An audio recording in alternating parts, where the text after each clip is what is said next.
Postal ballot সংগ্রহ করতে গিয়ে চরম বিড়ম্বনার শিকার হচ্ছেন প্রবাসী বাংলাদেশিরা, এমন অভিযোগ করেছেন মালয়েশিয়ার প্রবাসীরা। এই সমস্যার দ্রুত সমাধান চেয়েছেন তারা। মুস্তাক রয়েলের তথ্য ও ছবিতে ডেস্ক রিপোর্ট। আসন্ন জাতীয় সংসদ নির্বাচনকে সামনে রেখে প্রবাসী বাংলাদেশিদের ভোটাধিকার নিশ্চিত করতে পোস্টাল ব্যালট ব্যবস্থা চালু করেছে নির্বাচন কমিশন।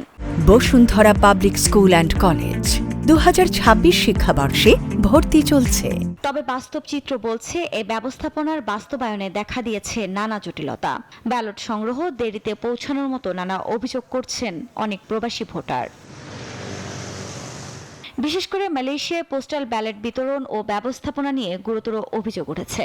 অনেকে আবার তা নিয়ে সামাজিক যোগাযোগ মাধ্যমে পোস্ট দিয়েছেন।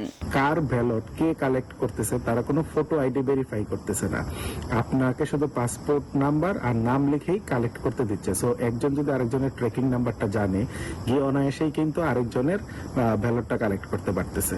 আমরা যদি আমাদের ভোটটা দিতেই না পারি তাহলে এটা আমাদের জন্য অনেক বেশি কষ্টের এবং এটা এক প্রকার আমরা বঞ্চিত হচ্ছি নাগরিক অধিকার থেকে। প্রবাসীরা বলছেন দীর্ঘদিন পর ভোট দেওয়ার সুযোগ পেয়ে তারা আশাবাদী হলেও নানা জটিলতায় সেই আশায় ভাটা পড়েছে।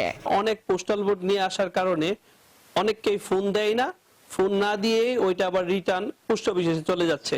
আবার অনেককে ফোন দিলেও সময় মতো রিসিভ করে না, যার দরুন পোস্টাল ভোটগুলা রিসিভ করা হয় না। আনন্দ সহিত আমরা চাচ্ছিলাম যে ভোট দেওয়ার জন্য প্রথমবারের মতো বাংলা প্রবাস থেকে, কিন্তু অত্যন্ত দুঃখের বিষয় আমরা এখন এটা অনেক সমস্যার সম্মুখীন হচ্ছি। নির্বাচন কমিশন ইতিপূর্বে অন্তত সতর্কতা জারি করা উচিত এবং কি করণীয় আছে, অনেকের পাসপোর্ট নম্বর দিয়েই ওখানে এনশিওর ছাড়াই ভোটার লিস্টটা ব্যালটটা নিয়ে আসতেছে। দ্রুত সমন্বয় ও কার্যকর ব্যবস্থাপনা নিশ্চিত না হলে প্রবাসী ভোটাধিকার বাস্তবায়নের এই ঐতিহাসিক উদ্যোগ প্রশ্নের মুখে পড়তে পারে বলে মত অনেকের। Desk report, news 24।